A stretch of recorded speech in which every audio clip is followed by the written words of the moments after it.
Good evening, Nigerians and the global Igbo community.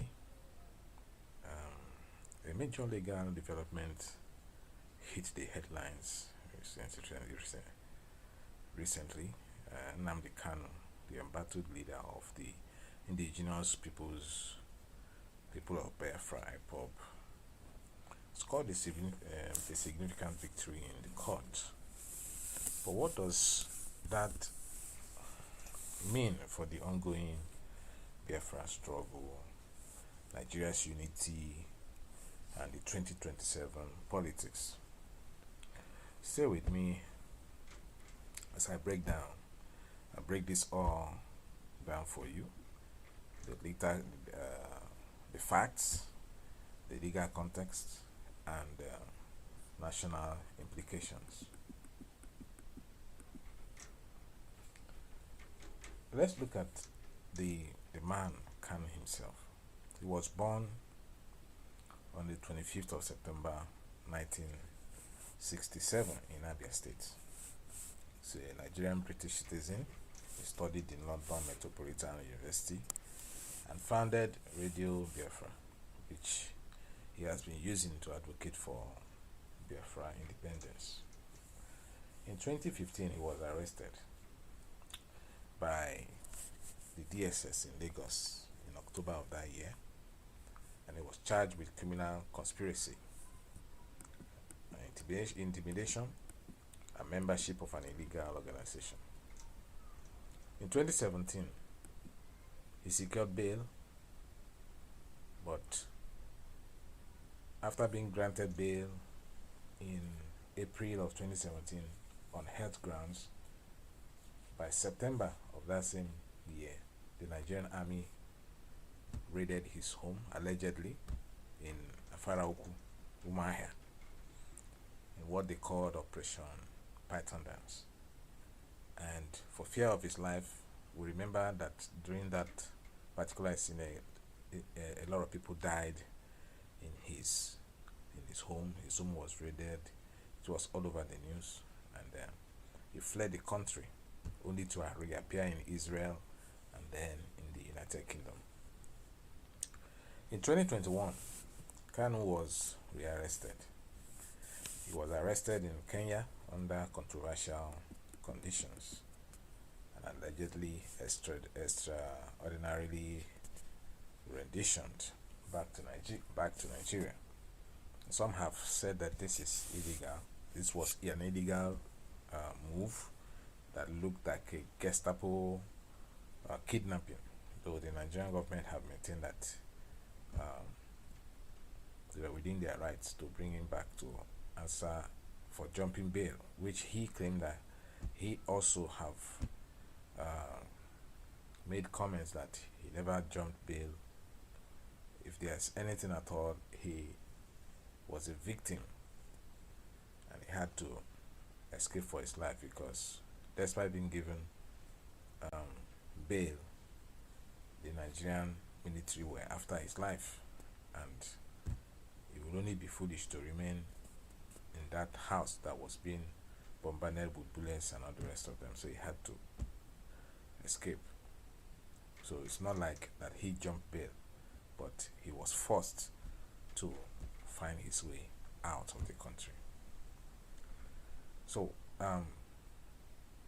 this 2021 rendition from Kenya also have faced some backlash, and some cases in Kenya recently also were judged in favor of Kanu, where the court stated that it was an illegal move, and Kanu was awarded some compensation for that act. The United Nations Rights Council also in 2022 condemned the rendition and urged the federal government to release him. All this we can find. There are a lot of contents on BBC News, Premium Times, UNHRC decision, AHRC, WGAD/2022/46. You can find some of these facts all documented there. So now let's look at how this case have gone on so far since he came back to Nigeria. In October 2022, there was a court appeal decision that discharged and acquitted Nnamdi Kanu of all terrorism charges. That was the win that Nnamdi Kanu had in the Nigerian at the appeal court level. Most of these charges that were against him were discharged, and he was acquitted of all terrorism charges.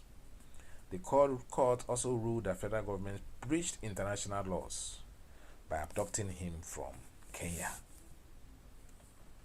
You can see that Nigerian court ruled that the federal government breached international law by abducting Kanu from Kenya. And the court also mentioned that illegal rendition violated international laws, and as a result, it vitiated the entire trial. So illegal rendition vitiated the entire trial. So after this, the federal government responded through through Malami, the Attorney General at the time. And he said that Kanu was only discharged and not acquitted. Well, that remained the subject of further discussion, and subsequently the federal government appealed to the Supreme Court. So in December 2023, the Supreme Court overturned the appeal court decision. The victory that Kanu had at the appeal court level, which was well celebrated. Don't forget that he has even had some other victory also in court previously, where even some fines were awarded against the federal government, but the federal government never honored all of that. And up to this point, where the Supreme Court once again overturned the appeal court decision, restating the trial that from which he has been discharged before. So, and the appeal court also said that the rendition, no matter how you look at it, does not absolve Kanu from answering to the law. So in July 2025, the Federal High Court sat and came up with another ruling, which is based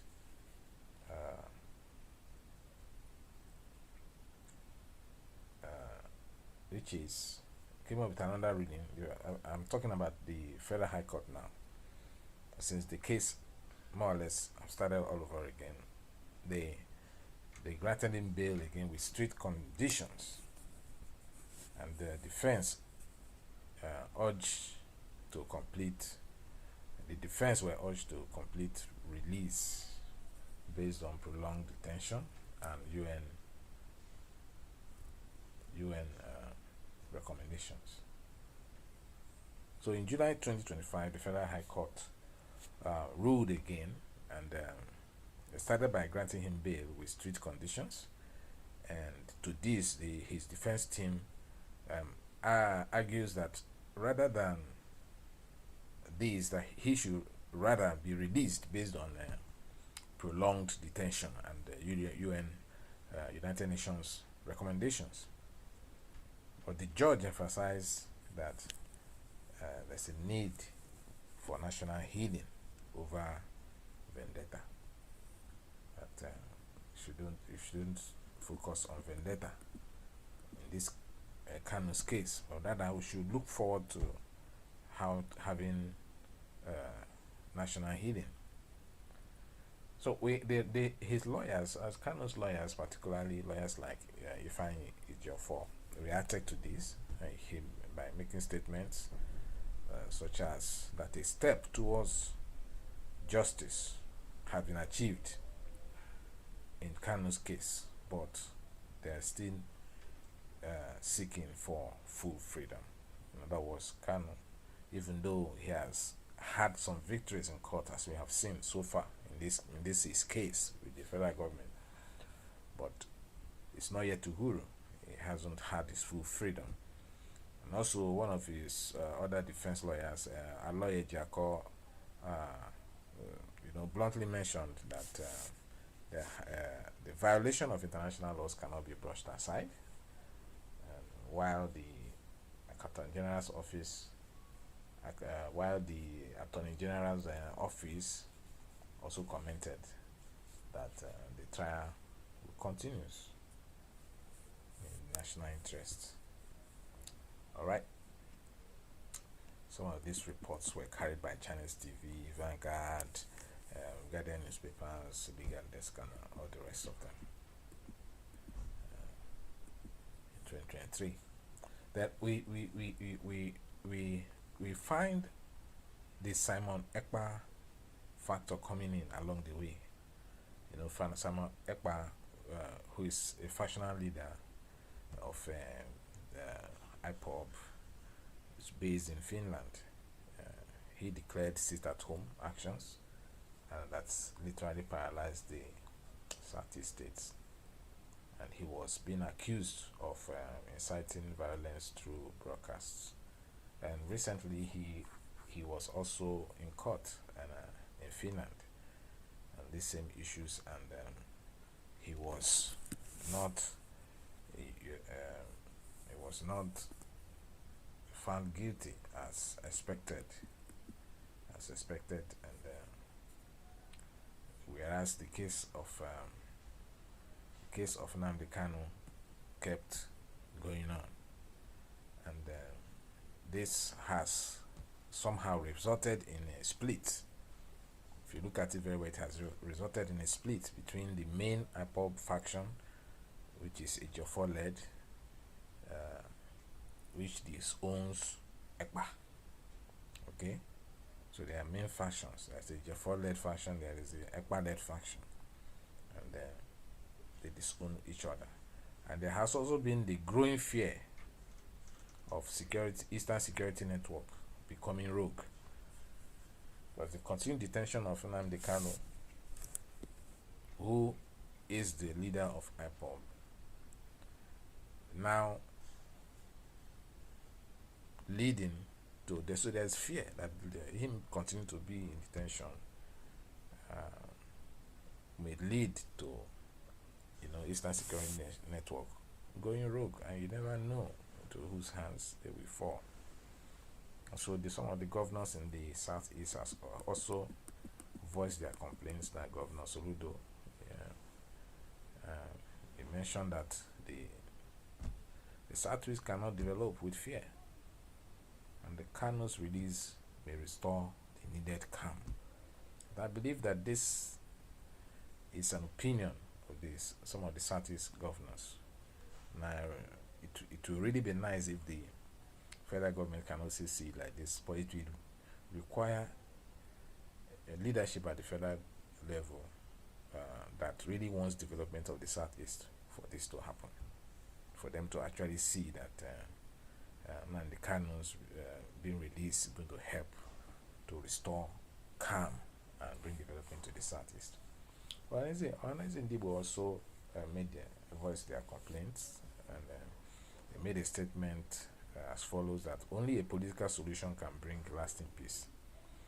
Yes, I think I agree with them here too, that political solution is needed, because if we are to follow everything legally, then I think this case may prolong and far more than anyone actually can imagine, and no one knows what may happen in between.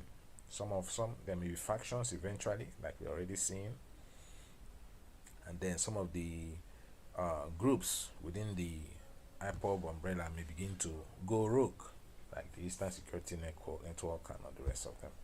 So in order to avoid this, I think the government should just sit down and see how they can find a political solution to the agitation, and bring everybody to table. And since the Nigerian court itself have acquitted this young man, why not just let him go and have some hand him over to one of the governors in the Southeast, and to kind of guarantee him that he will not go rogue. And I think that should be a political solution that can work here. All what we want is unity within the country and equity at the same time. Some of these comments are reported by the Amnesty International. In their publication in 2022, they talked about Nigerian security forces and the pro-Biafra clashes. So in that report, some of these comments were cited there, and also Daily Trust in their write-up about the Southeast lockdown, who controls IPOB. So some of these complaints I'm raising were also raised there. And then Punch News interview with Southeast traders and transporters around the same period threw up some of these comments that I have just elucidated here. But what impact with all of this, Kanu winning at the court, Kanu but not being granted full freedom, Kanu being on bail, and then you are raiding his house, Kanu escaping for his life outside the country, and then he's been brought back from Kenya. Kanu now once again going through the fresh court process and all the rest of them. What implications will this have for Nigeria, particularly as we move towards 2027? What political implications can this have? Well, I think first of all, it will bring about marginalization, debate once again of the Southeast. So the earlier the federal government resolves this, I think it will finally put a seal on the marginalization debate. If I can guarantee you that if Nnamdi Kanu can be released today, all the talk about marginalization will probably would have been solved, if not 100%, probably 70%. Another thing we need to ask is whether if Kanu's partial freedom will force the Southeast into electoral negotiations. That can also be a discourse. Could that be the reason why he's been kept as a bargaining chip? Could that be the reason? And if that is the thinking, do you think, you can comment in the comment section, do you think that he can be used as a bargaining chip during these upcoming elections? Some of the politicians may begin to use him to promise that, oh, give us your votes, and Nnamdi Kanu will be released to you, and all the rest of them. He could as well become a bargaining chip. Who knows? Maybe that is the reason why. Because if you actually look at the case in the merit of it, I think the young man should have been released a long time ago. Another area we can also look at is the northern groups, like the Arewa Youth Forum, that has been warning against divisive pardon. Okay, so for some of them, if Kanu is pardoned, it would be like pardoning someone who wanted division of the country. Well, I once again don't see it that way, because there is so many of us, or so many people, who are not exactly satisfied with the way the country is growing, especially for those of us who have seen the good days of this country, and then now we are seeing what it is like today. It could have been better. It could be better. We all want a better Nigeria, and when people rise up to voice their opinion, they should not be seen as being divisive. All they need is to be brought to the table. All they need to be brought to the table, and a political solution sought, and all this will be resolved. So if you want to find out more about how this ongoing cases can affect 2027, you may want to consider the ECOWAS court. Don't forget, there are still cases at the ECOWAS court that are not resolved. So, and anyone who is coming into government should think about that. It may become one of the campaign promises that because you want to maintain a good relationship with ECOWAS, so you want to make sure that these cases are all resolved. And once Kanu is released today, you can see that all those things we so we hope. I sincerely hope that the present government in power right now can consider this. All right, and then another possibility is the United Nations or Amnesty International and on some other regional courts. They may begin to push towards settlements. So we may maybe act. We may even with this gentle plea, ask them to please come and intervene and see how. All we want is for the country to move forward. Nigeria is desperately in need of moving forward, and the last thing we want is all these kind of court cases that takes our attention from away from developmental matters into issues like this. Excuse me.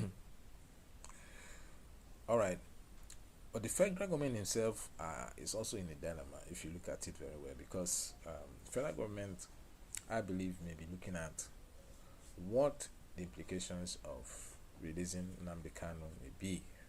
They may be thinking that it may embolden separatists, okay, and this is one thing.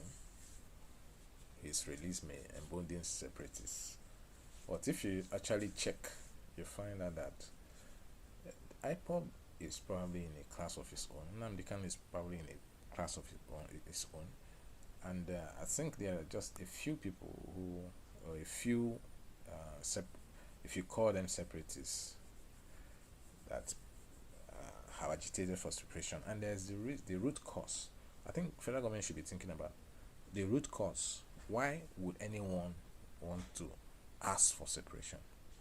The federal government can address those root causes. Then they should not be afraid of separatists or whoever wants to come up after Nnamdi Kanu to be emboldened. They shouldn't be bothered about that. All they need to do is fix those things that may lead to such uprising.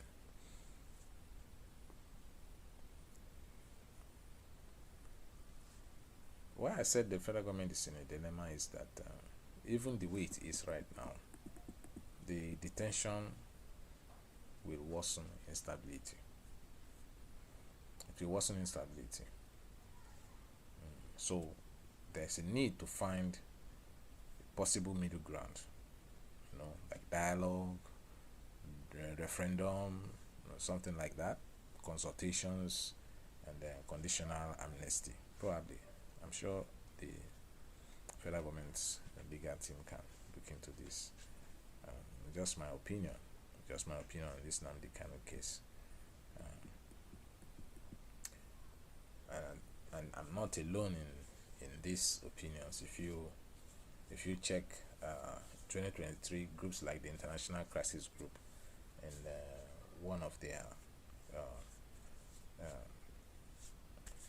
in one of their content have talked about managing Nigeria's pro-Biafra movement. You can find some of this advice. They are out there how Nigeria can manage this this movement. And there's also the SBM intelligence report on ethno-political tensions. It's also there for you to have a look at. All right, so this is my review on the victory so far that Nnamdi Kanu had at the court. And of course, you know that recently, in the case that has restarted, the various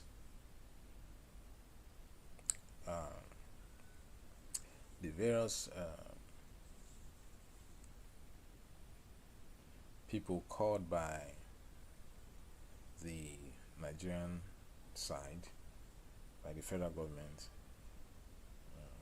what do you call them now? That's the witnesses. The various witnesses called by the federal government have all tendered their evidence, and the defense have also cross-examined them, and a date has been fixed now where the final statements will be taken from both sides, and then right after then I believe the final judgment in this Kanu case will be taken. So what we are going to do is that we're going to keep you updated, and we'll let you know in subsequent broadcasts, in subsequent episodes. We'll let you know what is actually going on with that case. We'll probably give you a date by date analysis so that you can have the dates to get to know what is happening. Well,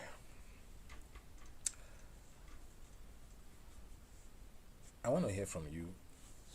Do you believe that Nnamdi Kanu should be completely freed? And with this ruling in his favor, it ease tension or inflame separatist demands? What do you think? Please comment in the comment section below. Those comments will be read in our next episode. We will take those comments. If we can't take them today, it will be read in the next episode. Okay, and then also we are going to put up a poll to find out how many people really believe in one Nigeria, because that is also an associated discourse, and probably we'll also do a podcast on this to find out how many of us really believe in Nigeria, and these are exactly topics that we can all discuss. Don't forget, we're looking forward to 2027. All this will help you to make an informed decision the next time you are voting people into governance. Here are my final words today, and that is that regardless of where you stand, pro Biafra, pro unity, or pro neutral, this case is rewriting legal and political narratives in Nigeria. It's very clear. It's not just about one man. It's about justice. It's about history and the future of a nation, the future of our country, Nigeria. So stay informed, stay engaged. On this channel, the Truth Nation TV, we will keep you updated. For now, I will be signing out, and I'll see you next time. Thank you for tuning in. If you have questions, you can drop them in the comment box, and we would join you in the conversation. All right.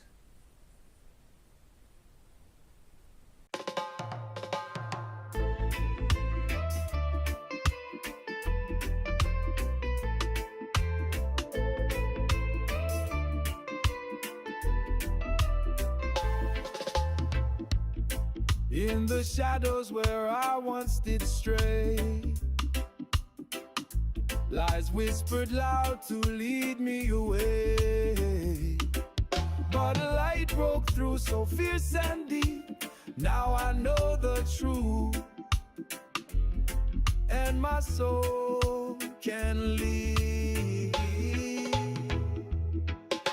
The truth will set you free, and you rise like an eagle soaring in the open skies.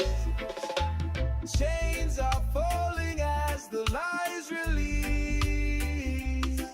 In the truth, there's joy, there's lasting peace.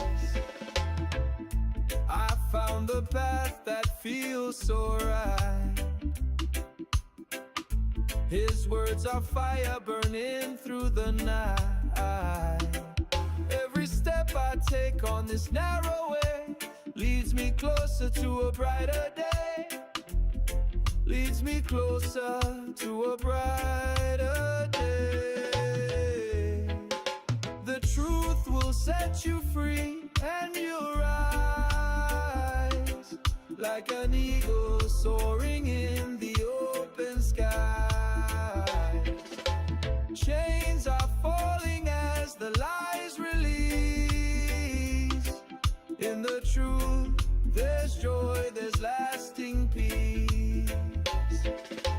Freedom tastes so sweet when love's complete. It's the song of life, it's the rhythm of heartbeat. Living in the moment, no fear, no regret. Holding to the grace I'll never forget. The truth will set you free, and you rise like an eagle soaring in the open skies. Chains are falling as the lies release. In the truth, there's joy, there's lasting peace.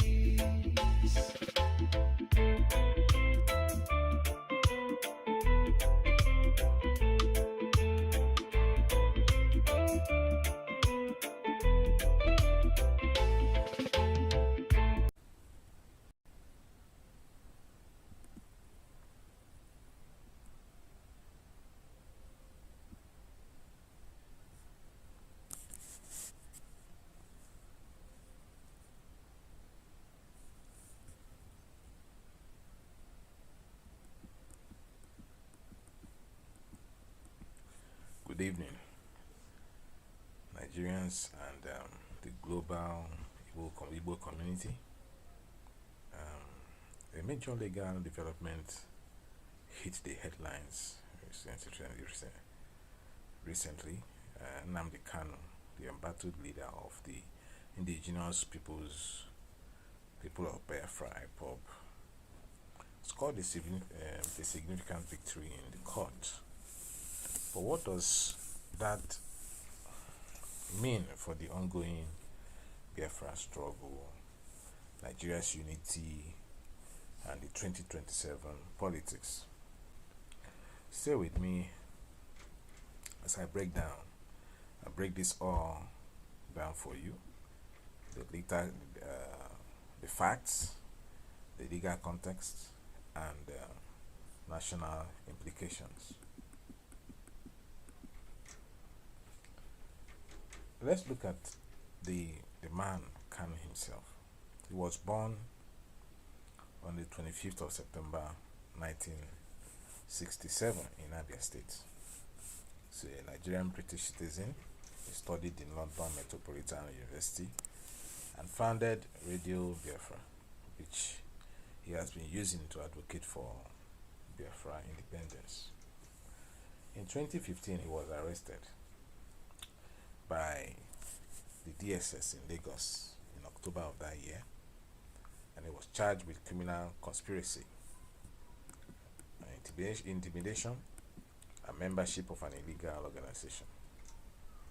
In 2017, he secured bail, but after being granted bail in April of 2017 on health grounds, by September of that same year, the Nigerian army raided his home, allegedly, in Afaraoku, Umuahia, in what they called Operation Python Dance. And for fear of his life, we remember that during that particular scene, a lot of people died in his home. His home was raided. It was all over the news, and he fled the country, only to reappear in Israel and then in the United Kingdom. In 2021, Kanu was rearrested. He was arrested in Kenya under controversial conditions and allegedly extraordinarily renditioned back to Nigeria. Some have said that this is illegal. This was an illegal move that looked like a Gestapo kidnapping, though the Nigerian government have maintained that they were within their rights to bring him back to answer for jumping bail, which he claimed that he also have made comments that he never jumped bail. If there's anything at all, he was a victim and he had to escape for his life, because despite being given bail, the Nigerian military were after his life, and he would only be foolish to remain in that house that was being bombarded with bullets and all the rest of them. So he had to escape. So it's not like that he jumped bail, but he was forced to find his way out of the country. So this 2021 rendition from Kenya also have faced some backlash, and some cases in Kenya recently also were judged in favor of Kanu, where the court stated that it was an illegal move, and Kanu was awarded some compensation for that act. The United Nations Rights Council also in 2022 condemned the rendition and urged the federal government to release him. All this we can find. There are a lot of contents on BBC News, Premium Times, UNHRC decision, AHRC, WGAD/2022/46. You can find some of these facts all documented there. So now let's look at how this case have gone on so far since he came back to Nigeria. In October 2022, there was a court appeal decision that discharged and acquitted Nnamdi Kanu of all terrorism charges. That was the win that Nnamdi Kanu had in the Nigerian at the appeal court level. Most of these charges that were against him were discharged, and he was acquitted of all terrorism charges. The court also ruled that federal government breached international laws by abducting him from Kenya. You can see that the Nigerian court ruled that the federal government breached international law by abducting Kanu from Kenya. And the court also mentioned that illegal rendition violated international laws, and as a result, it vitiated the entire trial. So illegal rendition vitiated the entire trial. So after this, the federal government responded through through Malami, the Attorney General at the time. He said that Kanu was only discharged and not acquitted. Well, that remained the subject of further discussion, and subsequently the federal government appealed to the Supreme Court. So in December 2023, the Supreme Court overturned the appeal court decision. The victory that Kanu had at the appeal court level, which was well celebrated. Don't forget that he has even had some other victory also in court previously, where even some fines were awarded against the federal government, but the federal government never honored all of that. And up to this point, where the Supreme Court once again overturned the appeal court decision, restating the trial that from which he has been discharged before.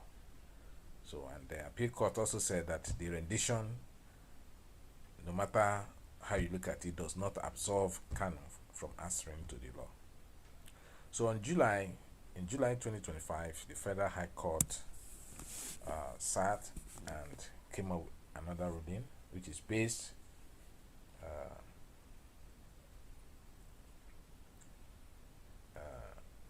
came up with another ruling. I'm talking about the Federal High Court now. Since the case more or less started all over again, they granted him bail again with strict conditions, and the defense urged to complete. The defense were urged to complete release based on prolonged detention and UN recommendations. So in July 2025, the Federal High Court ruled again, and it started by granting him bail with strict conditions. And to this, his defense team argues that rather than this, that he should rather be released based on prolonged detention and UN United Nations recommendations. But the judge emphasized that there's a need for national healing over vendetta. That you shouldn't focus on vendetta in this Kanu's case, but rather we should look forward to having national healing. So his lawyers, as Kanu's lawyers, particularly lawyers like Ifeanyi Ejiofor, reacted to this by making statements such as that a step towards justice has been achieved in Kanu's case, but they are still seeking for full freedom. In other words, Kanu, even though he has had some victories in court, as we have seen so far in this his case with the federal government, but it's not yet Uhuru. He hasn't had his full freedom. And also, one of his other defense lawyers, Aloye Jako, bluntly mentioned that the violation of international laws cannot be brushed aside. While the Attorney General's office, also commented that the trial continues in national interest. All right.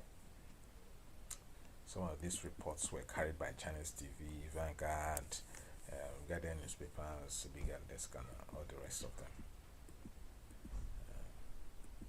2023. That we find the Simon Ekpa factor coming in along the way. Simon Ekpa, who is a factional leader of the IPOB, is based in Finland. He declared sit-at-home actions, and that's literally paralyzed the Southeast states. And he was being accused of inciting violence through broadcasts. And recently, he was also in court in Finland on these same issues, and he was not found guilty as expected, and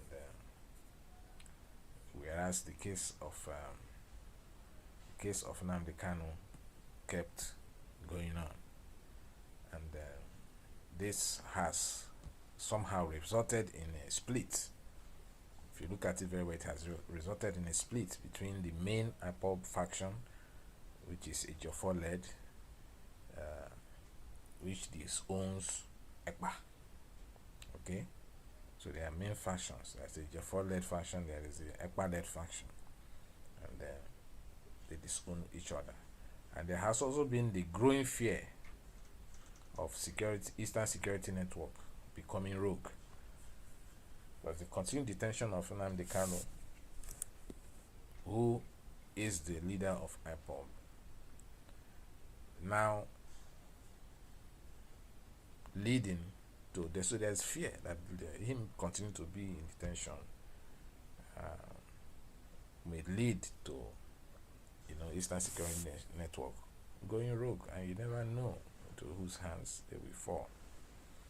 So some of the governors in the Southeast has also voiced their complaints, like Governor Soludo. He mentioned that The Southeast cannot develop with fear, and the Kanu's release may restore the needed calm.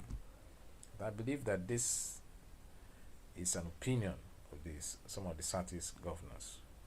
Now, it will really be nice if the federal government can also see it like this, but it will require a leadership at the federal level that really wants development of the Southeast for this to happen, for them to actually see that Nnamdi Kanu's being released is going to help to restore calm and bring development to the Southeast.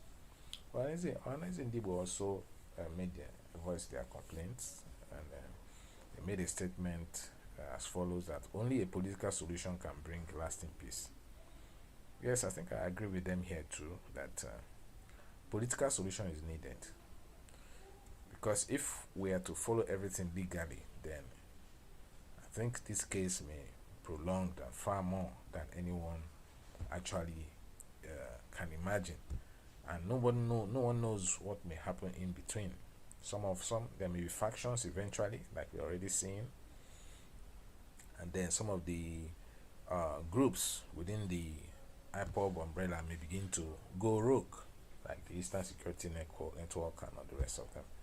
So in order to avoid this, I think the government should just sit down and see how they can find a political solution to the agitation, and bring everybody to table. And since the Nigerian court itself have acquitted this young man, why not just let him go and have some hand him over to one of the governors in the Southeast, and then to kind of guarantee him that he will not go rogue. And I think that should be a political solution that can work here. All what we want is unity within the country and equity at the same time. Some of these comments are reported by the Amnesty International. In their publication in 2022, they talked about Nigerian security forces and the pro-Biafra clashes.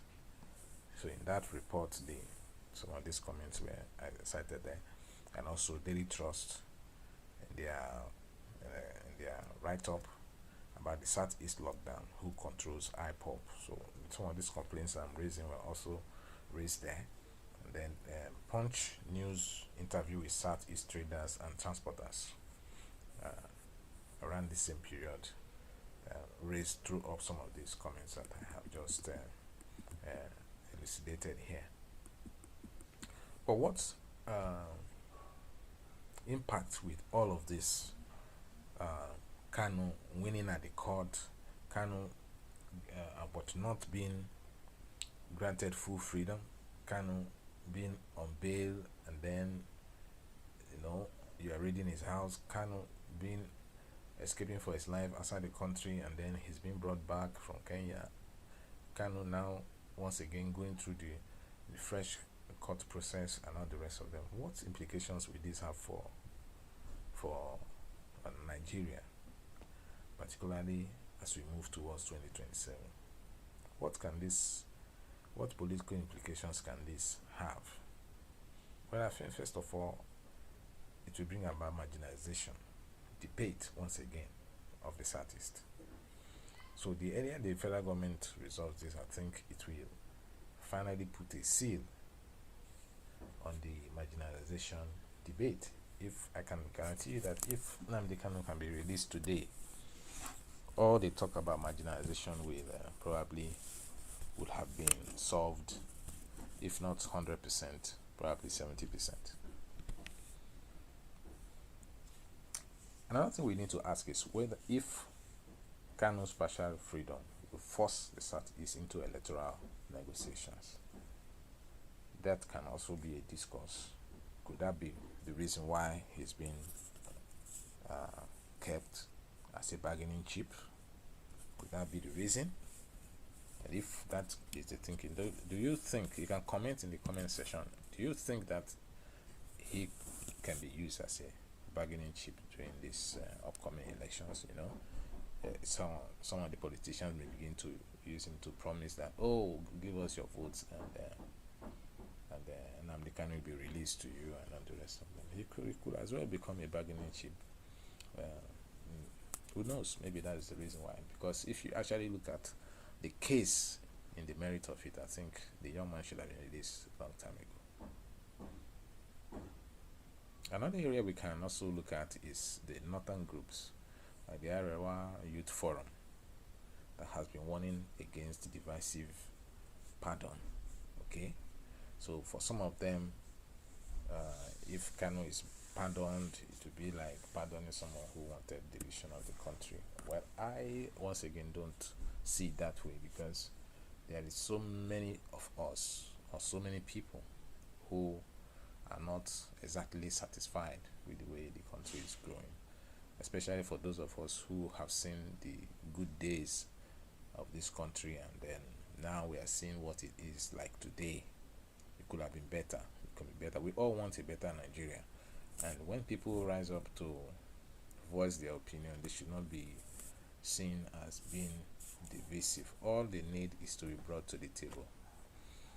All they need to be brought to the table, and a political solution sought, and all this will be resolved. So if you want to find out more about how this ongoing cases can affect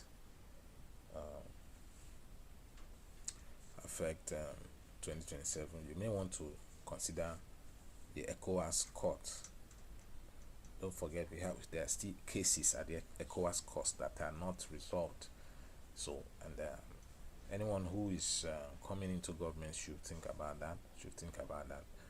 It may become one of the campaign promises that because you want to maintain a good relationship with ECOWAS, so you want to make sure that these cases are all resolved. And once Kanu is released today, you can see that all those things we so we hope. I sincerely hope that the present government in power right now can consider this. All right, and then another possibility is the United Nations or Amnesty International and on some other regional courts. They may begin to push towards settlements. So we may even with this gentle plea, ask them to please come and intervene and see how. All we want is for the country to move forward. Nigeria is desperately in need of moving forward, and the last thing we want is all these kind of court cases that takes our attention away from developmental matters into issues like this. Excuse me. All right, but the federal government himself is also in a dilemma if you look at it very well, because the federal government, I believe, may be looking at what the implications of releasing Nnamdi Kanu may be. They may be thinking that it may embolden separatists, okay, and this is one thing. His release may embolden separatists, but if you actually check, you find out that IPOB is probably in a class of his own. Nnamdi Kanu is probably in a class of his own, and I think there are just a few people or a few, if you call them separatists, that have agitated for separation. And there's the root cause. I think federal government should be thinking about the root cause. Why would anyone want to ask for separation?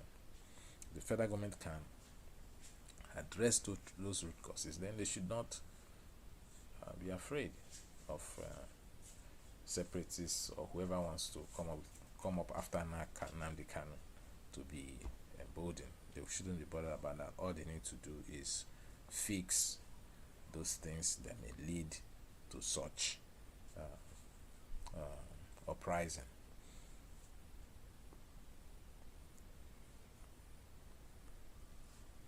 Why I said the federal government is in a dilemma is that even the way it is right now, the detention will worsen instability. It will worsen instability.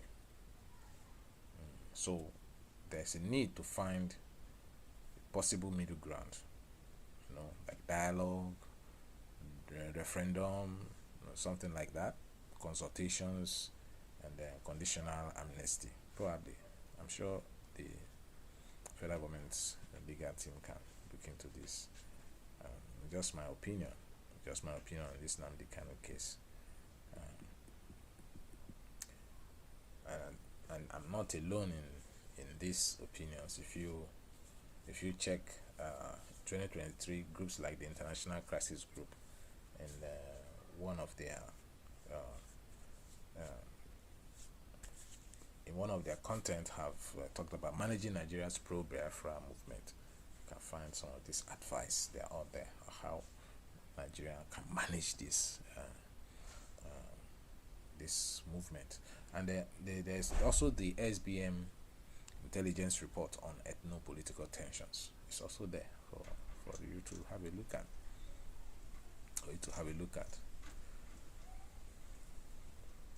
All right, so this is my review on the victory so far that Nnamdi Kanu had at the court. And of course, you know that recently, in the case that has restarted, the various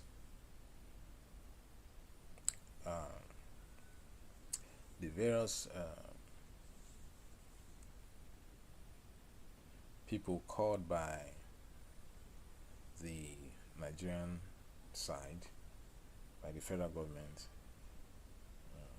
what do you call them now? That's the witnesses.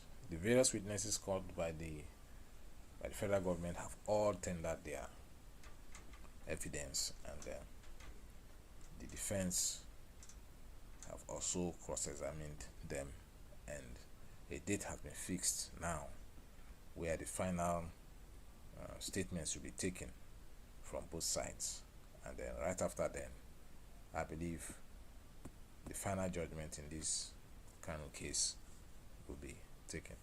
So what we are going to do is that we're going to keep you updated, and we'll let you know in subsequent broadcasts, in subsequent episodes. We'll let you know what is actually going on with that case. We'll probably give you a date by date analysis so that you can have the dates to get to know what is happening. Well,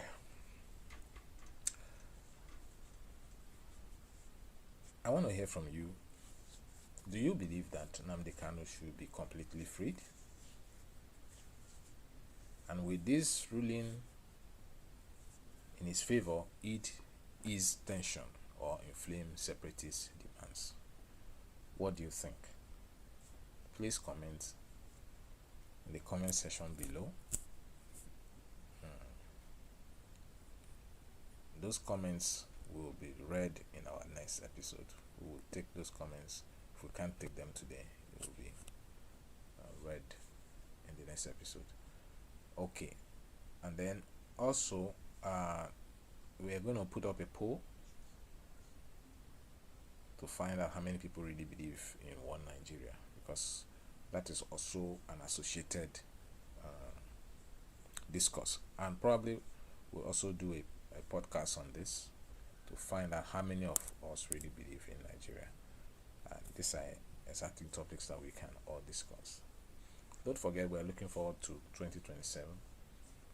All this will help you to make an informed decision the next time you are voting people into governance. Here are my final words today, and that is that regardless of where you stand, pro-Biafra, pro-unity, or pro-neutral, this case is rewriting legal and political narratives in Nigeria. It's very clear. It's not just about one man. It's about justice. It's about history and the future of a nation, the future of our country, Nigeria. So stay informed, stay engaged on this channel, the Truth Nation TV. keep you updated. For now, I will be signing out, and I'll see you next time.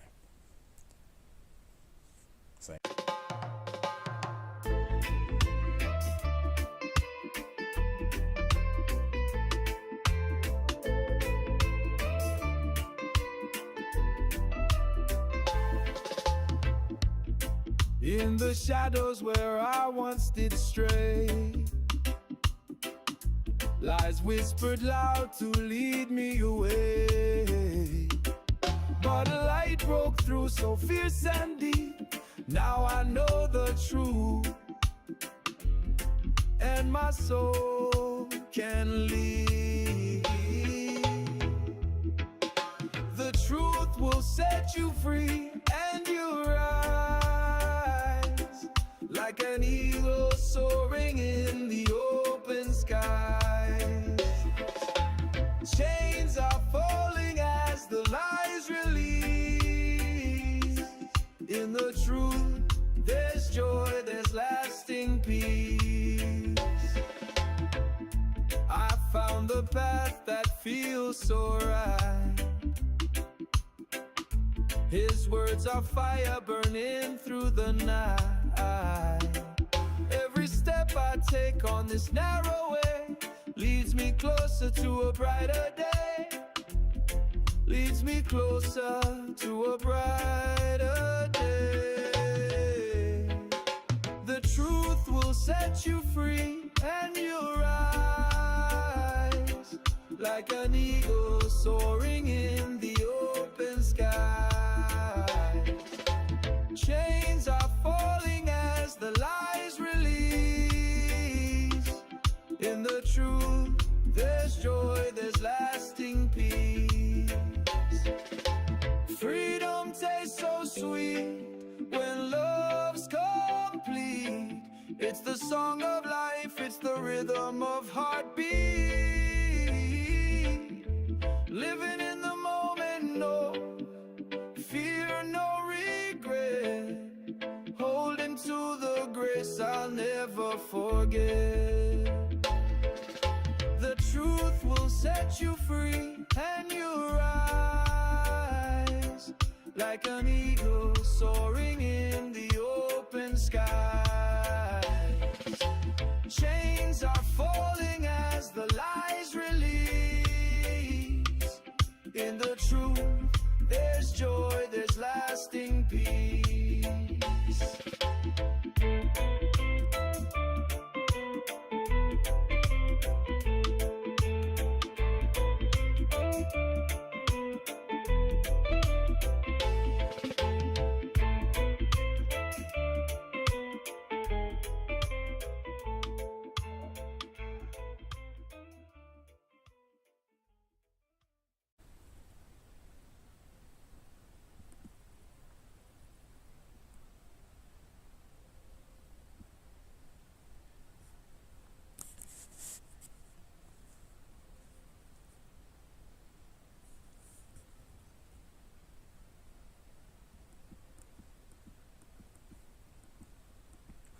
Good evening, Nigerians and the global Igbo community. A major legal development hit the headlines recently. Nnamdi Kanu, the embattled leader of the indigenous people of Biafra, IPOB, scored a significant victory in the court. But what does that mean for the ongoing Biafra struggle, Nigeria's unity, and the 2027 politics? Stay with me as I break this all down for you. The facts, the legal context, and national implications. Let's look at the man Kanu himself. He was born on the 25th of September 1967 in Abia State. He's a Nigerian British citizen, a studied in London Metropolitan University, and founded Radio Biafra, which he has been using to advocate for Biafra independence. In 2015, he was arrested by the DSS in Lagos in October of that year, and he was charged with criminal conspiracy, intimidation, and membership of an illegal organization. In 2017, he secured bail, but after being granted bail in April of 2017 on health grounds, by September of that same year, the Nigerian army raided his home, allegedly, in Afaraoku, Umuahia, in what they called Operation Python Dance. And for fear of his life, we remember that during that particular incident, a lot of people died in his home. His home was raided. It was all over the news, and he fled the country, only to reappear in Israel and then in the United Kingdom. In 2021, Kanu was rearrested. He was arrested in Kenya under controversial conditions and allegedly extraordinarily renditioned back to Nigeria. Some have said that this is illegal. This was an illegal move that looked like a Gestapo kidnapping, though the Nigerian government have maintained that they were within their rights to bring him back to answer for jumping bail, which he claimed that he also have made comments that he never jumped bail. If there's anything at all, he was a victim and he had to escape for his life, because despite being given bail, the Nigerian military were after his life, and it would only be foolish to remain in that house that was being bombarded with bullets and all the rest of them. So he had to escape. So it's not like that he jumped bail, but he was forced to find his way out of the country. So this 2021 rendition from Kenya also have faced some backlash, and some cases in Kenya recently also were judged in favor of Kanu, where the court stated that it was an illegal move, and Kanu was awarded some compensation for that act. The United Nations Rights Council also in 2022 condemned the rendition and urged the federal government to release him. All this we can find. There are a lot of contents on BBC News, Premium Times, UNHRC decision, AHRC, WGAD/2022/46. You can find some of these facts all documented there. So now let's look at how this case have gone on so far since he came back to Nigeria. In October 2022, there was a court appeal decision that discharged and acquitted Nnamdi Kanu of all terrorism charges.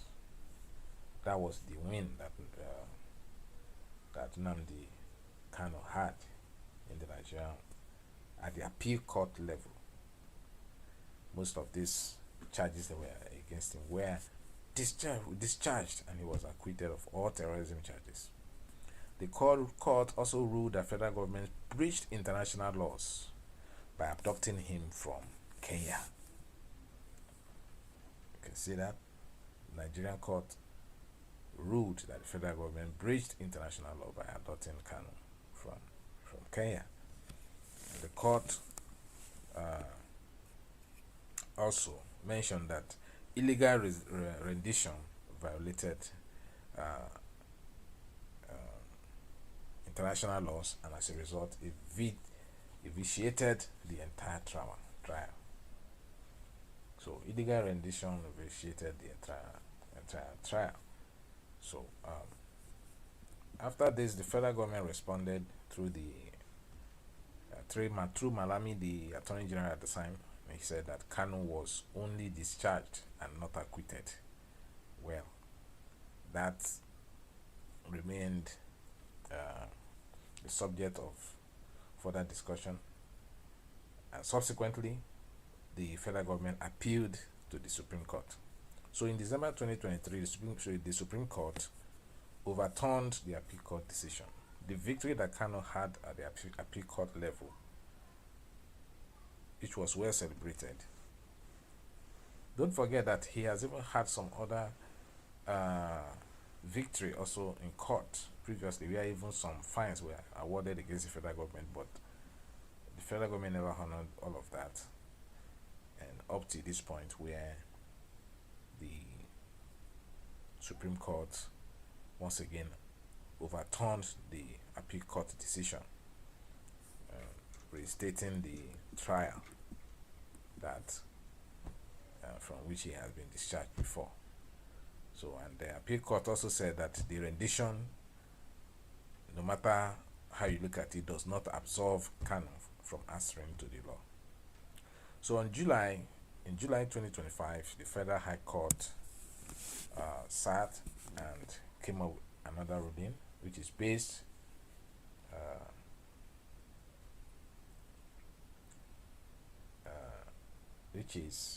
came up with another ruling. I'm talking about the Federal High Court now. Since the case more or less started all over again, they granted him bail again with strict conditions, and the defense urged to complete. The defense were urged to complete release based on prolonged detention and UN recommendations. So in July 2025, the Federal High Court ruled again, and started by granting him bail with strict conditions. And to this, his defense team argues that rather than this, that he should rather be released based on prolonged detention and UN United Nations recommendations. But the judge emphasized that there's a need for national healing over vendetta. That you shouldn't focus on vendetta in this Kanu's case, but rather we should look forward to having national healing. So his lawyers, as Kanu's lawyers, particularly lawyers like Ifeanyi Ejiofor, reacted to this by making statements such as that a step towards justice had been achieved in Kanu's case, but they are still seeking for full freedom.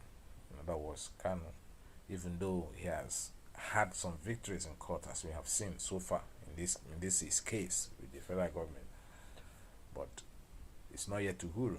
He hasn't had his full freedom. And also, one of his other defense lawyers, Aloye Jako,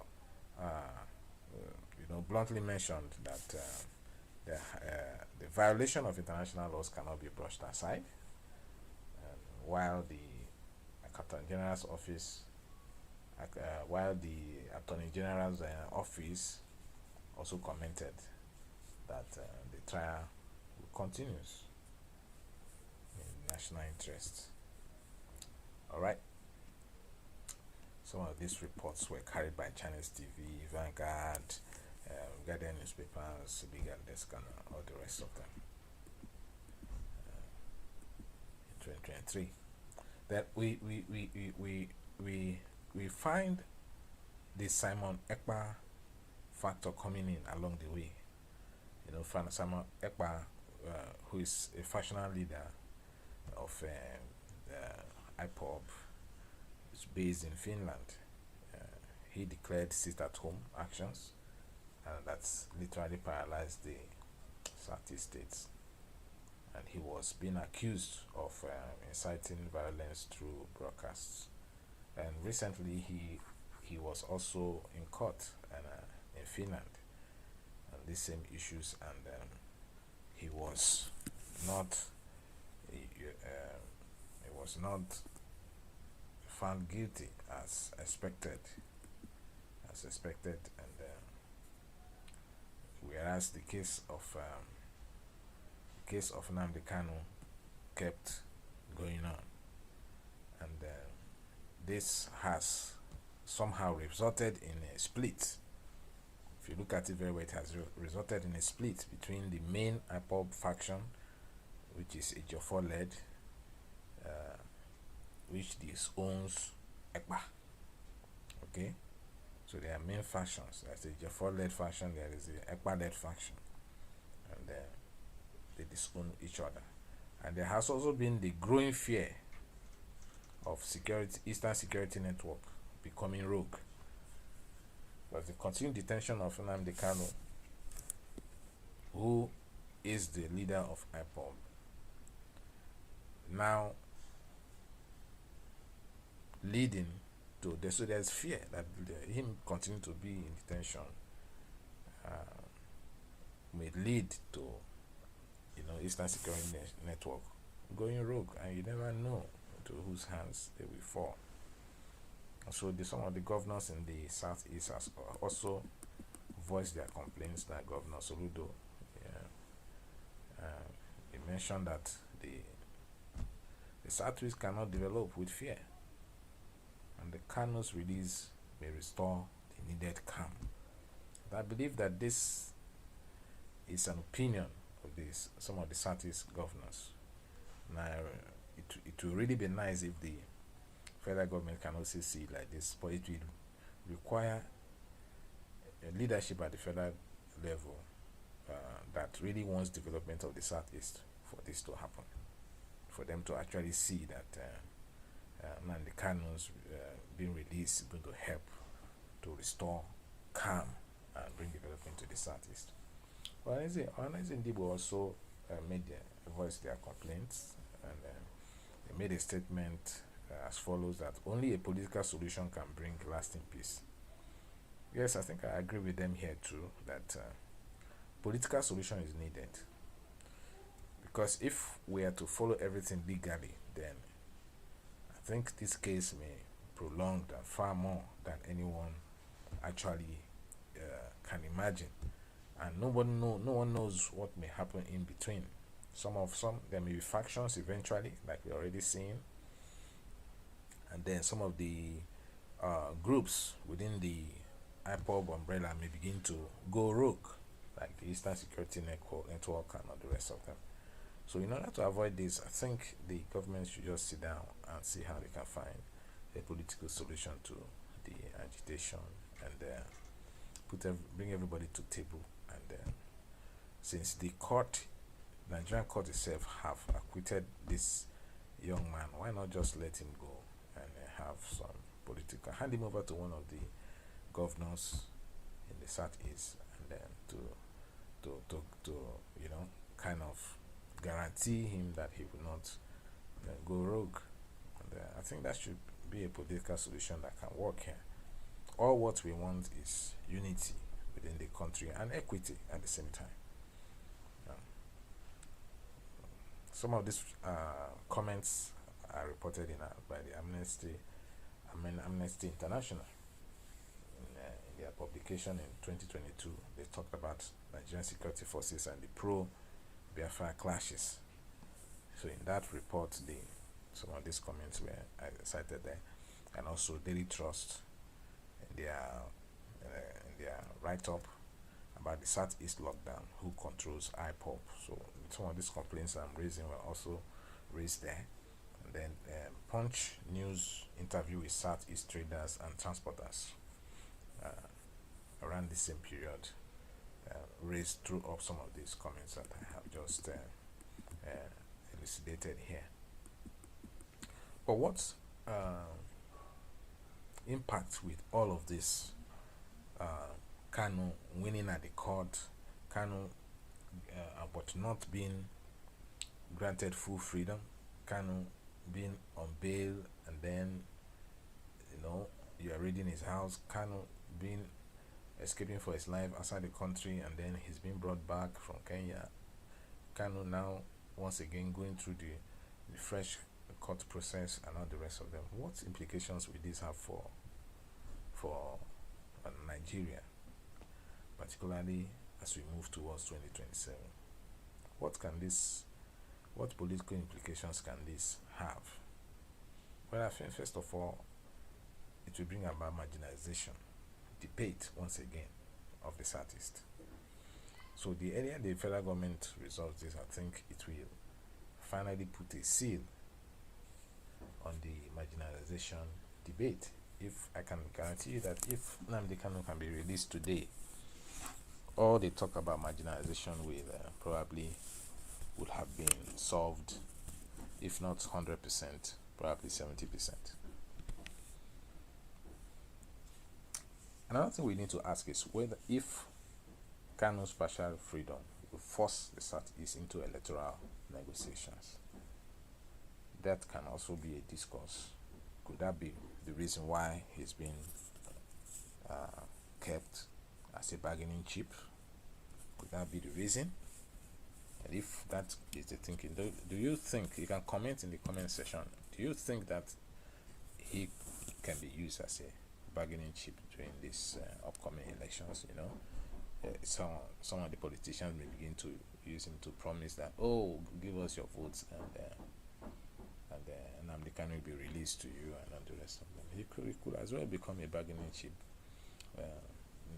Who knows? Maybe that is the reason why. Because if you actually look at the case in the merit of it, I think the young man should have been released a long time ago. Another area we can also look at is the northern groups, like the Arewa Youth Forum, that has been warning against divisive pardon. Okay, so for some of them, if Kanu is pardoned, it would be like pardoning someone who wanted division of the country. Well, I once again don't see it that way, because there is so many of us, or so many people, who are not exactly satisfied with the way the country is growing, especially for those of us who have seen the good days of this country, and then now we are seeing what it is like today. It could have been better. It could be better. We all want a better Nigeria, and when people rise up to voice their opinion, they should not be seen as being divisive. All they need is to be brought to the table. All they need to be brought to the table, and a political solution sought, and all this should be resolved. So if you want to find out more about how this ongoing cases can affect 2027, you may want to consider the ECOWAS court. Don't forget, there are still cases at the ECOWAS court that are not resolved. So, and anyone who is coming into government should think about that. It may become one of the campaign promises that because you want to maintain a good relationship with ECOWAS, so you want to make sure that these cases are all resolved. And once Kanu is released today, you can see that all those things we were. So we hope, I sincerely hope that the present government in power right now can consider this. All right. And then another possibility is the United Nations or Amnesty International and on some other regional courts. They may begin to push towards settlements. So we may even with this gentle plea, ask them to please come and intervene, and see how. All we want is for the country to move forward. Nigeria is desperately in need of moving forward, and the last thing we want is all these kind of court cases that takes our attention away from developmental matters into issues like this. Excuse me. All right. But the federal government himself is also in a dilemma if you look at it very well, because the federal government, I believe, may be looking at what the implications of releasing Nnamdi Kanu may be. They may be thinking that it may embolden separatists, okay, and this is one thing. His release may embolden separatists.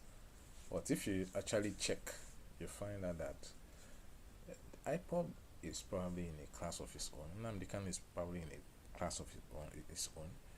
And I think there are just a few people who, or a few, if you call them separatists, that have agitated for separation. And there's the root cause. I think federal government should be thinking about the root cause. Why would anyone want to ask for separation?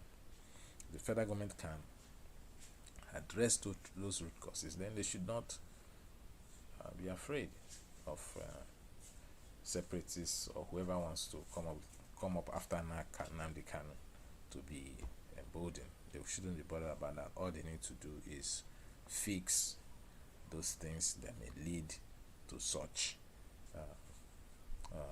uprising.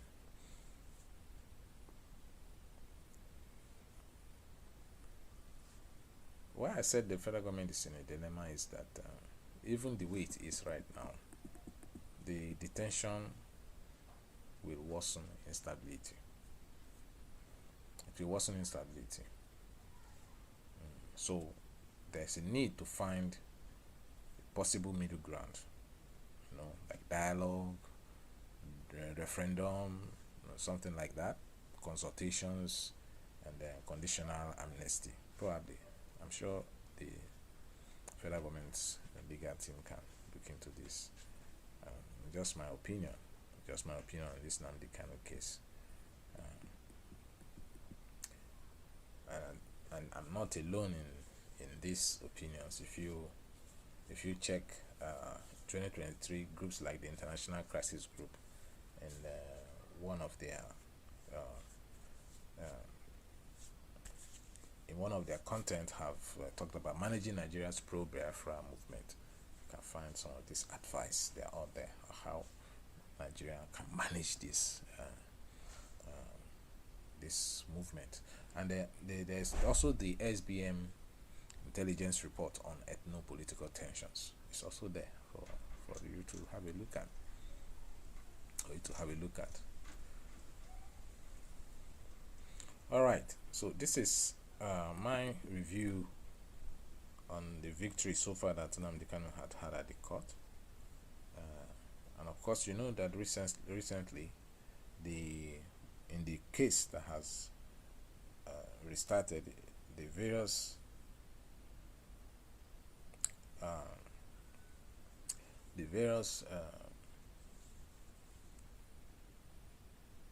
people called by the Nigerian side, by the federal government,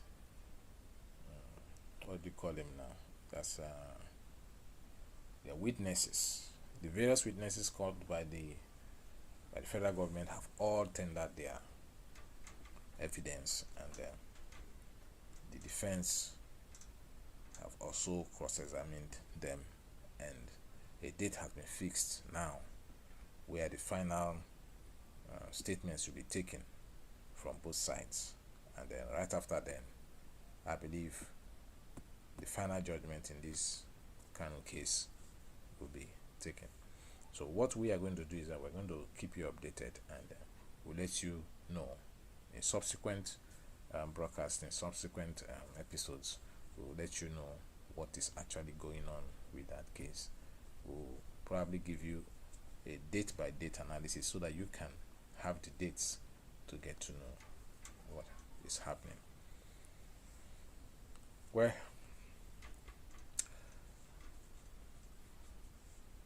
I want to hear from you. Do you believe that Nnamdi Kanu should be completely freed? And with this ruling in his favor, it ease tension or inflame separatist demands. What do you think? Please comment in the comment section below.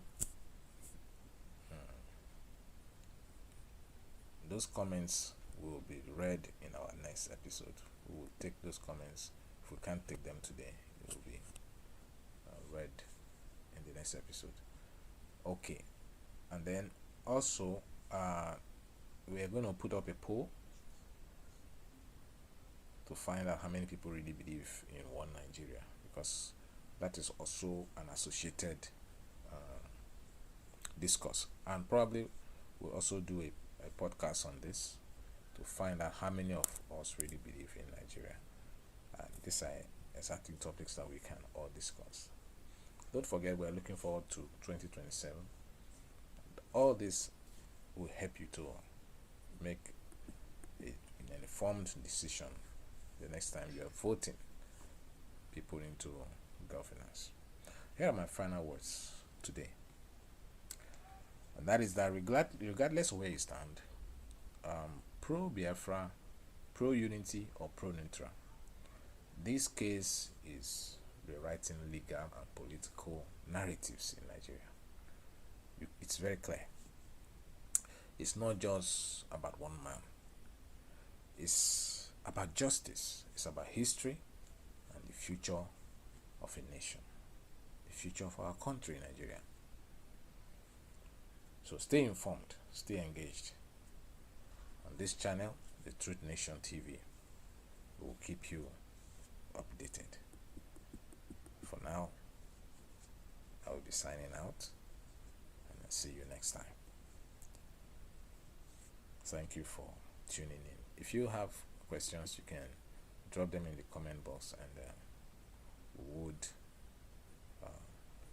join you in the conversation.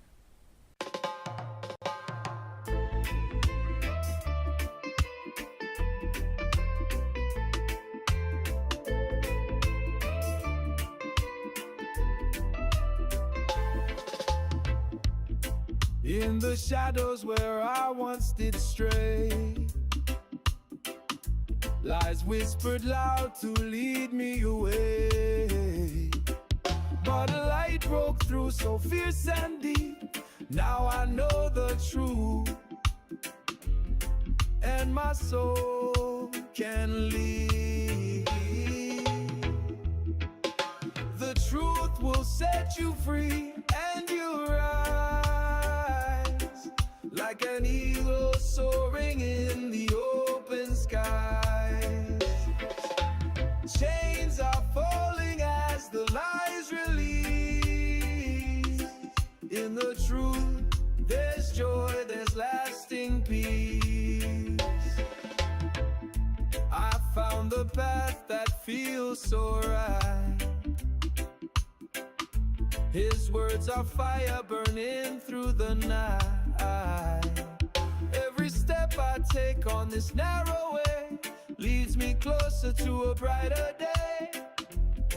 Leads me closer to a brighter day. The truth will set you free, and you'll rise like an eagle soaring in the open sky. Chains are falling as the lies release.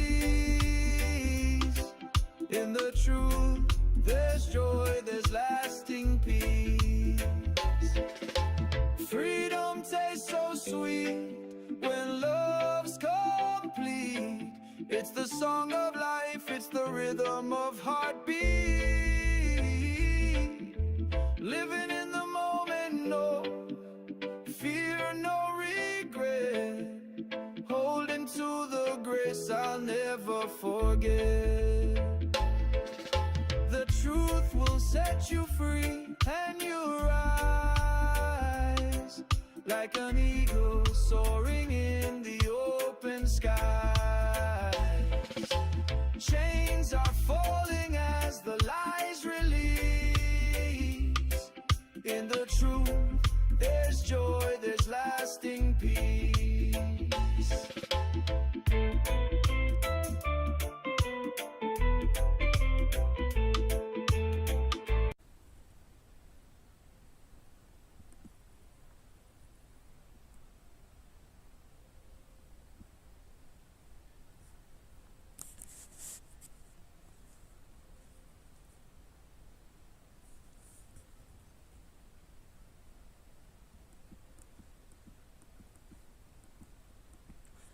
evening, Nigerians and the global Igbo community. A major legal development hit the headlines recently. Nnamdi Kanu, the embattled leader of the indigenous people of Biafra, IPOB, scored a significant victory in the court. But what does that mean for the ongoing Biafra struggle, Nigeria's unity, and the 2027 politics? Stay with me as I break this all down for you. The facts, the legal context, and national implications. Let's look at the man Kanu himself. He was born on the 25th of September 1967 in Abia State. He's a Nigerian British citizen. He studied in London Metropolitan University and founded Radio Biafra, which he has been using to advocate for Biafra independence. In 2015, he was arrested by the DSS in Lagos in October of that year, and he was charged with criminal conspiracy, intimidation, and membership of an illegal organization. In 2017, he secured bail, but after being granted bail in April of 2017 on health grounds, by September of that same year, the Nigerian army raided his home, allegedly, in Afaraoku, Umahia, in what they called Operation Python Dance. And for fear of his life, we remember that during that particular incident, a lot of people died in his home. His home was raided. It was all over the news, and he fled the country, only to reappear in Israel and then in the United Kingdom. In 2021, Kanu was rearrested. He was arrested in Kenya under controversial conditions and allegedly extraordinarily renditioned back to Nigeria. Some have said that this is illegal. This was an illegal move that looked like a Gestapo kidnapping, though the Nigerian government have maintained that they were within their rights to bring him back to answer for jumping bail, which he claimed that he also have made comments that he never jumped bail. If there's anything at all, he was a victim and he had to escape for his life, because despite being given bail, the Nigerian military were after his life, and it would only be foolish to remain in that house that was being bombarded with bullets and all the rest of them, so he had to escape. So it's not like that he jumped bail, but he was forced to find his way out of the country. So this 2021 rendition from Kenya also have faced some backlash, and some cases in Kenya recently also were judged in favor of Kanu, where the court stated that it was an illegal move, and Kanu was awarded some compensation for that act. The United Nations Rights Council also in 2022 condemned the rendition and urged the federal government to release him. All this we can find a lot of contents on BBC News, Premium Times, UNHRC decision AHRC WGAD/2022/46. You can find some of these facts all documented there. So now let's look at how this case have gone on so far since he came back to Nigeria. In October 2022, there was a court appeal decision that discharged and acquitted Nnamdi Kanu of all terrorism charges. That was the win that Nnamdi Kanu had in the Nigerian at the appeal court level. Most of these charges that were against him were discharged, and he was acquitted of all terrorism charges. The court also ruled that federal government breached international laws by abducting him from Kenya. You can see that the Nigerian court ruled that the federal government breached international law by abducting Kanu from Kenya. And the court also mentioned that illegal rendition violated international laws, and as a result, it vitiated the entire trial. So illegal rendition vitiated the entire trial. So after this, the federal government responded through through Malami, the Attorney General at the time. He said that Kanu was only discharged and not acquitted. Well, that remained the subject of further discussion, and subsequently the federal government appealed to the Supreme Court. So in December 2023, the Supreme Court overturned the appeal court decision. The victory that Kanu had at the appeal court level, which was well celebrated. Don't forget that he has even had some other victory also in court previously, where even some fines were awarded against the federal government, but the federal government never honored all of that. And up to this point, where the Supreme Court once again overturned the appeal court decision, restating the trial that from which he has been discharged before. So, and the appeal court also said that the rendition, no matter how you look at it, does not absolve Kanu from answering to the law. So in July 2025, the Federal High Court sat and came up with another ruling, which is based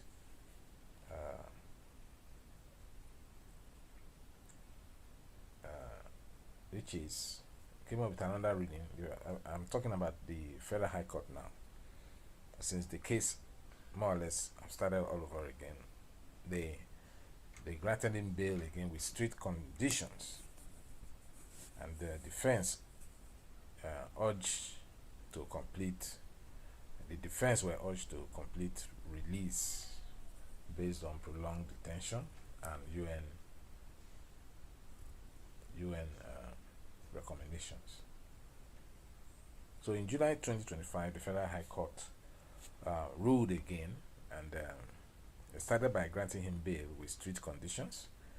And to this, his defense team argues that rather than this, that he should rather be released based on prolonged detention and UN United Nations recommendations.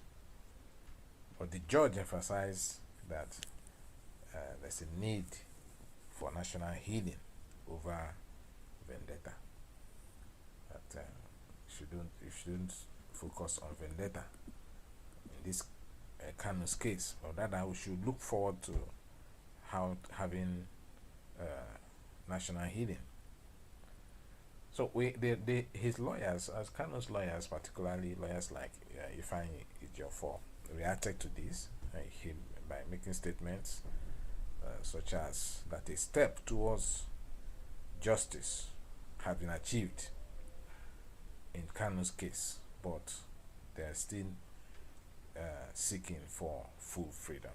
In other words, Kanu, even though he has had some victories in court, as we have seen so far in this his case with the federal government, but it's not yet Uhuru. He hasn't had his full freedom. And also, one of his other defense lawyers, Aloye Jako, bluntly mentioned that the violation of international laws cannot be brushed aside. While the Attorney General's office, while the Attorney General's office also commented that the trial continues in national interest. All right. Some of these reports were carried by Chinese TV, Vanguard, Guardian newspapers, Big and Desk, and all the rest of them. In 2023, that we find the Simon Ekpa factor coming in along the way.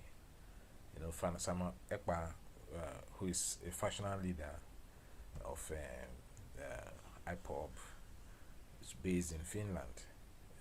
He declared sit-at-home actions, and that's literally paralyzed the Southeast states. And he was being accused of inciting violence through broadcasts. And recently, he was also in court in Finland on these same issues, and he was not found guilty as expected, and whereas the case of Nnamdi Kanu kept going on, and this has somehow resulted in a split. If you look at it very well, it has resulted in a split between the main IPOB faction, which is Ejiofor led, which this owns Ekpa. Okay, so there are main factions. There's the Ejiofor led faction, there is the Ekpa led faction, and they disown each other. And there has also been the growing fear of Eastern Security Network becoming rogue. But the continued detention of Nnamdi Kanu, who is the leader of IPOB, now leading to so there's fear that him continuing to be in detention may lead to Eastern Security Network going rogue, and you never know to whose hands they will fall. And so some of the governors in the Southeast has also voiced their complaints. That Governor Soludo, he mentioned that the Southeast cannot develop with fear, and the Kanu's release may restore the needed calm. But I believe that this is an opinion of some of the Southeast governors.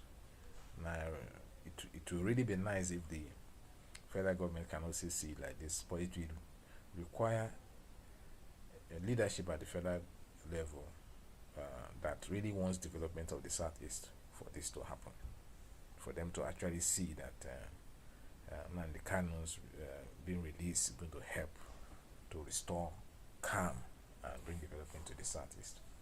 Well, Ndibo also voiced their complaints, and they made a statement as follows: that only a political solution can bring lasting peace.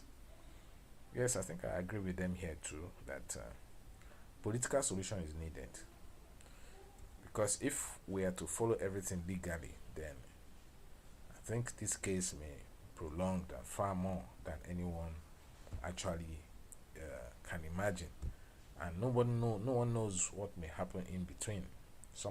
There may be factions eventually, like we're already seeing, and then some of the groups within the IPOB umbrella may begin to go rogue, like the Eastern Security Network and all the rest of them. So in order to avoid this, I think the government should just sit down and see how they can find a political solution to the agitation, and bring everybody to table. And since the Nigerian court itself have acquitted this young man, why not just let him go and have some hand him over to one of the governors in the southeast, and then to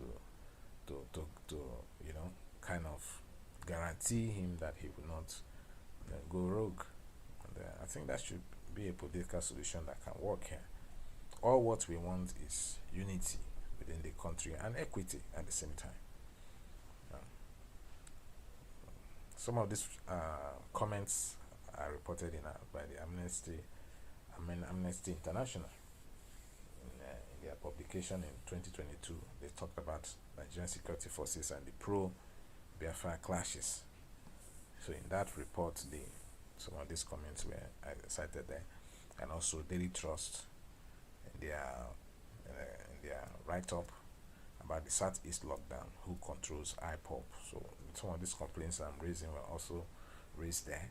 And then Punch News interview with Southeast traders and transporters around the same period threw up some of these comments that I have just elucidated here. But what's impact with all of this? Kanu winning at the court, Kanu but not being granted full freedom, Kanu being on bail, and then you are raiding his house, Kanu being escaping for his life outside the country, and then he's been brought back from Kenya. Kanu now once again going through the fresh court process and all the rest of them. What implications will this have for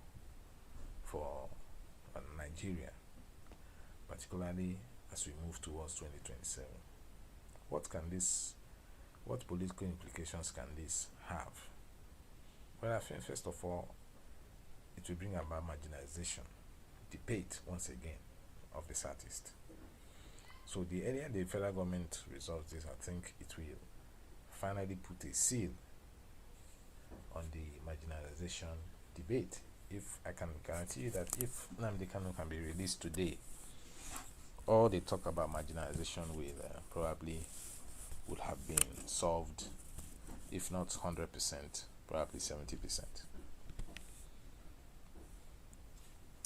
Another thing we need to ask is whether if Kanu's partial freedom will force the Southeast into electoral negotiations.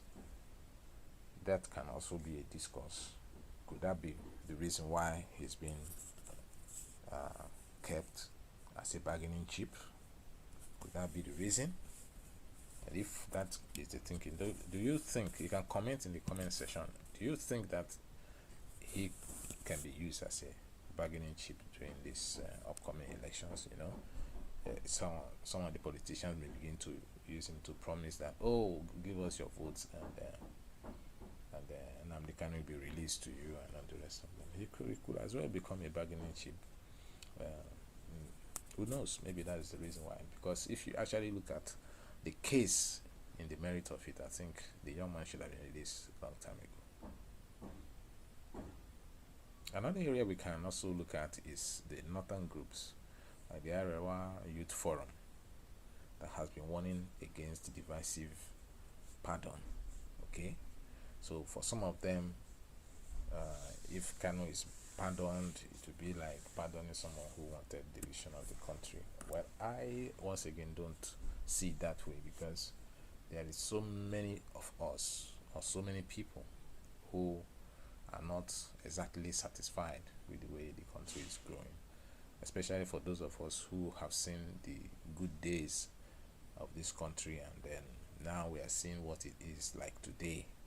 It could have been better. It could be better. We all want a better Nigeria, and when people rise up to voice their opinion, they should not be seen as being divisive. All they need is to be brought to the table.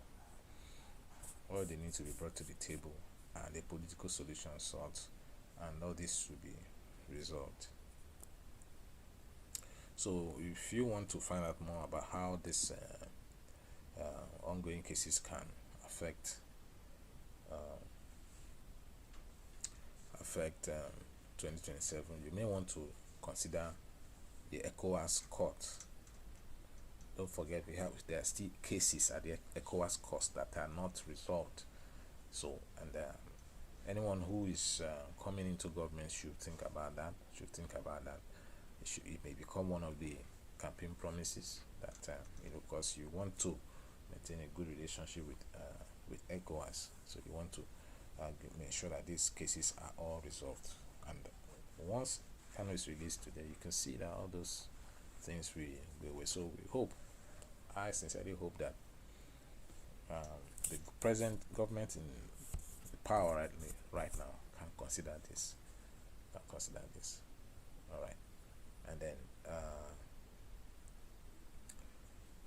another possibility is the United Nations or Amnesty International and on some other regional courts. They may begin to push towards settlements. So we may maybe act. We may even with this gentle plea, ask them to please come and intervene and see how. All we want is for the country to move forward. Nigeria is desperately in need of moving forward, and the last thing we want is all these kind of court cases that takes our attention from away from developmental matters into issues like this. Excuse me. All right, but the federal government himself is also in a dilemma if you look at it very well, because the federal government, I believe, may be looking at what the implications of releasing Nnamdi Kanu may be.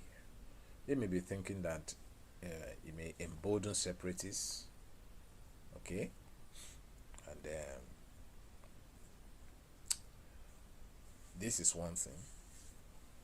His release may embolden separatists, but if you actually check, you find out that IPOB is probably in a class of its own. Nnamdi Kanu is probably in a class of its own, and I think there are just a few people who, or a few, if you call them separatists, that have agitated for separation. And there's the root cause.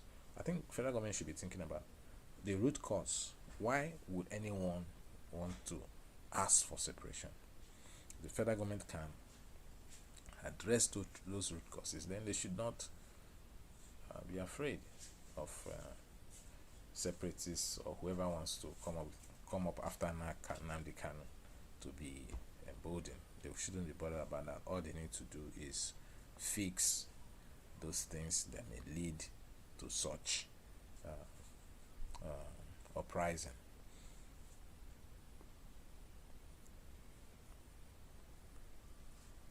Why I said the federal government is in a dilemma is that even the way it is right now, the detention will worsen instability. It will worsen instability. So there's a need to find a possible middle ground, like dialogue, referendum, something like that, consultations, and then conditional amnesty. Probably, I'm sure the federal government's legal team can look into this. Just my opinion on this Nnamdi Kanu case. And I'm not alone in these opinions. If you check 2023 groups like the International Crisis Group, and one of their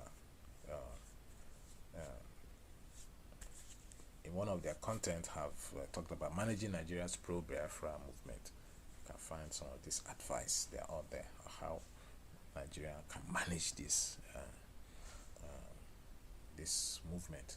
And there's also the SBM intelligence report on ethno-political tensions. It's also there for you to have a look at. All right, so this is my review on the victory so far that Nnamdi Kanu had at the court. And of course, you know that recently, in the case that has restarted, the various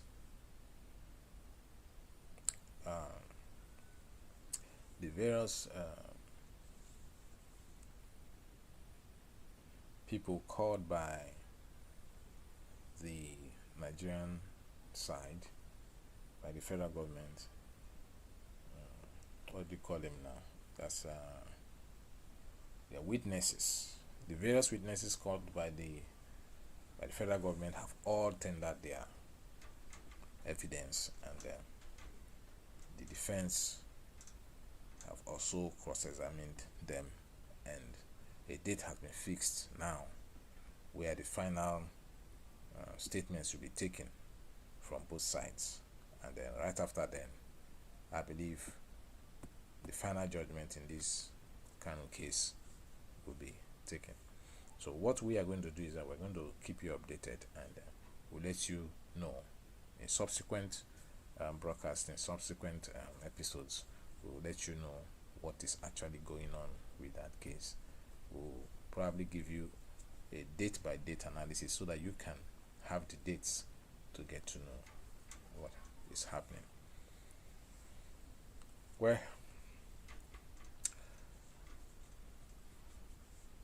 I want to hear from you. Do you believe that Nnamdi Kanu should be completely freed?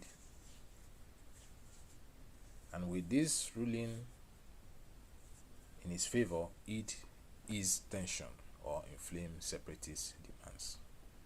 What do you think? Please comment in the comment section below. Those comments will be read in our next episode. We will take those comments. If we can't take them today, it will be read in the next episode. Okay, and then also we are going to put up a poll to find out how many people really believe in one Nigeria, because that is also an associated discourse, and probably we'll also do a podcast on this to find out how many of us really believe in Nigeria. And these are exactly topics that we can all discuss. Don't forget, we're looking forward to 2027. All this will help you to make an informed decision the next time you're voting people into governance. Here are my final words today, and that is that regardless of where you stand, pro-Biafra, pro-unity, or pro-neutral, this case is rewriting legal and political narratives in Nigeria. It's very clear. It's not just about one man. It's about justice. It's about history and the future of a nation, the future of our country, Nigeria. So stay informed, stay engaged. On this channel, the Truth Nation TV, will keep you updated. For now, I will be signing out, and I'll see you next time. Thank you for tuning in. If you have questions, you can drop them in the comment box, and we would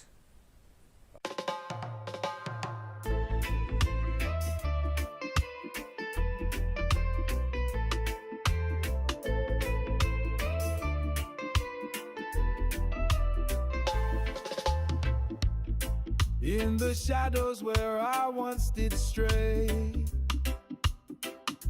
lies whispered loud to lead me away. But a light broke through so fierce and deep. Now I know the truth, and my soul can lead. The truth will set you free, and you rise like an eagle soaring in the open skies. Chains are falling as the lies release. In the truth, there's joy, there's lasting peace. I found the path that feels so right. His words are fire burning through the night. Every step I take on this narrow way leads me closer to a brighter day. Leads me closer to a brighter day. day. The truth will set you free, and you'll rise like an eagle soaring in the open sky. Chains are falling as the lies release. In the truth, there's joy, there's lasting peace. Freedom tastes so sweet when love's complete. It's the song of life, it's the rhythm of heartbeat. Living in the moment, no fear, no regret.